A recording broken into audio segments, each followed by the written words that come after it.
Pyranthos has just been released. It is a massive region, and in this video I'll walk you through all the important places on the new island. Hello Dodo crew and welcome back to another video on ARK Ascended. Grab a bottle of water and let's get straight into it. The shores and beaches of Pyranthos are the easiest spawn areas when you're starting out. These regions are mostly sandy beaches with lots of palm trees, river rocks and ground tortugas, letting you farm wood, stone and even some metal right at the beginning of your run. The area is also very safe, with only a few saber-tooths further inland on the island. You'll also find several lighthouses, which are perfect for building a small starter base, especially for PvE players. They give you a safe position while you gather your first resources. Around the beaches you'll notice red crystals. They look like they should give red gems, but sadly they don't drop any gems, so don't rely on them. From time to time you can also find washed up sharks along these shores. Harvesting them gives spoiled meat, keratin, oil and hide, which makes it very easy to craft your first narcotics.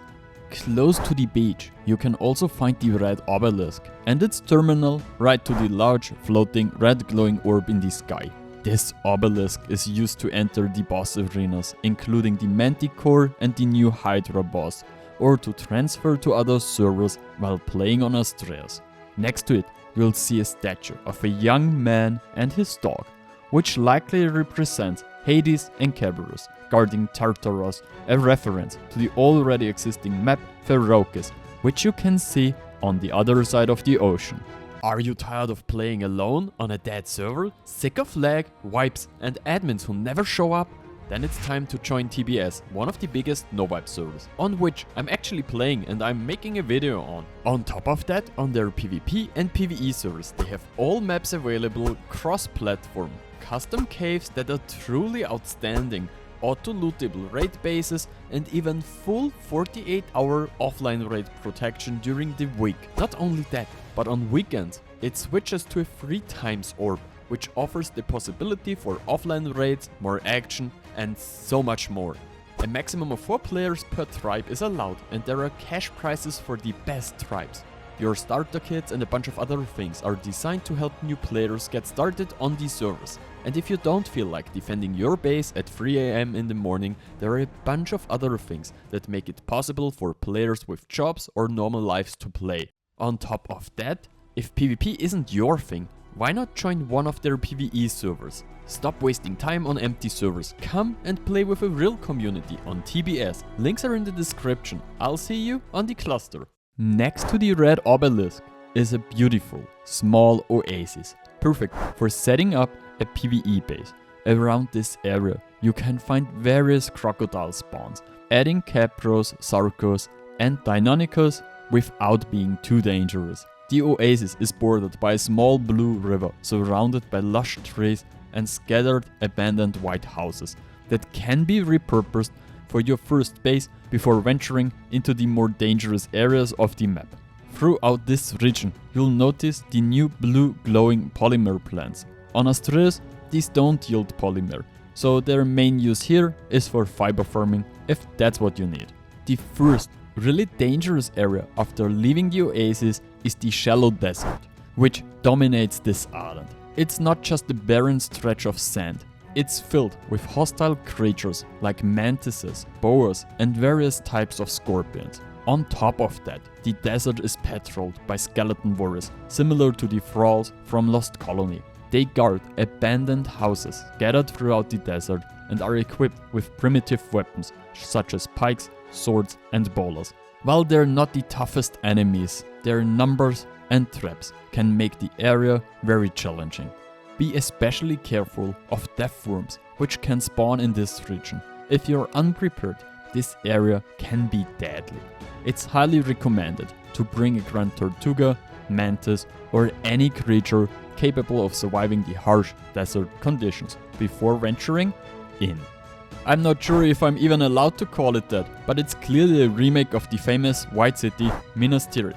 This city features stunning white houses, the iconic white tree and massive, beautiful walls that really capture the city's aesthetic. If you want to rule a city, this is the perfect place.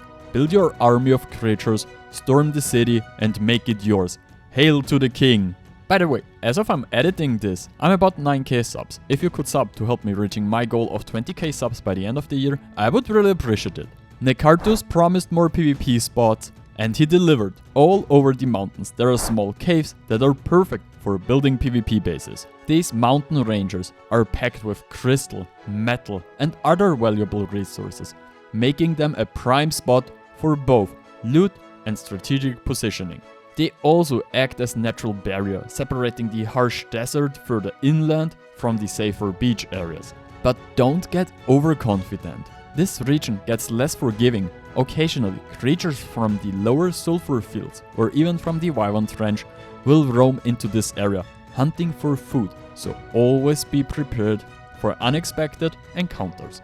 The Sulfur fields are located in the lower center of the map and are very similar of the harsh zones on maps like Extinction. This is a hot, hostile region where danger lurks everywhere, from aggressive creatures to the scorching environment itself.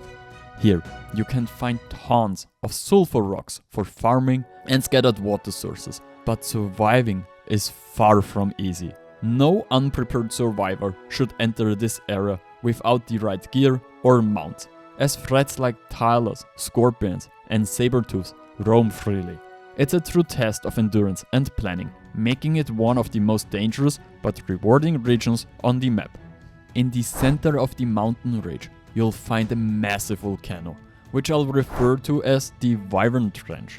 This area is extremely dangerous. Not only do hostile wyverns and other aggressive creatures spawn here, but the scorching, hot air from the volcano itself is an environmental threat. All around the trench, you'll notice wyverns breeding and guarding their nests. If you're brave enough to try and collect eggs, be prepared. One wrong move and you'll need to make a fast retreat to the safer regions of the map. It's a high risk, high reward zone, perfect for daring survivors. In the middle of the island, around 90 and 73, you will find the famous Minotaurus labyrinth. True to its legend, this labyrinth is packed with deadly traps and hazards, so don't enter lightly. At the end of the maze, a massive beast awaits, ready to crush both you and your tames. But if you manage to defeat it, the reward is well worth it. You could walk away with tons of loot and valuable items, making it one of the island's most high-risk, high-reward challenges. The canyon is a stunning area, full of small cracks and caves. Not only do these provide shelter from the desert's heat, but they also make excellent spots for PvP bases. Many of the cracks lead into fully buildable caves, giving you natural protection. While the area doesn't have a lot of resources, it's for sure worth scouting for building locations. The deep desert is a harsh, unforgiving land covered in sand and crawling with some of the most dangerous and hostile creatures on the whole island. It's the perfect place if you're looking for a real challenge. Death worms, scorpion kings and scorpion queens spawn there. None of these creatures are tameable, but they drop valuable resources like nameless poison, chitin and polymer, which are essential for upgrading your base and crafting high-end gear. This area is not for the faint of heart, but the reward makes worth the risk. I hope you liked this video and I'm thrilled to read if this video has helped you. Hit the like button, leave a comment below for the algorithm and consider subbing to the channel. Alright, Frodo.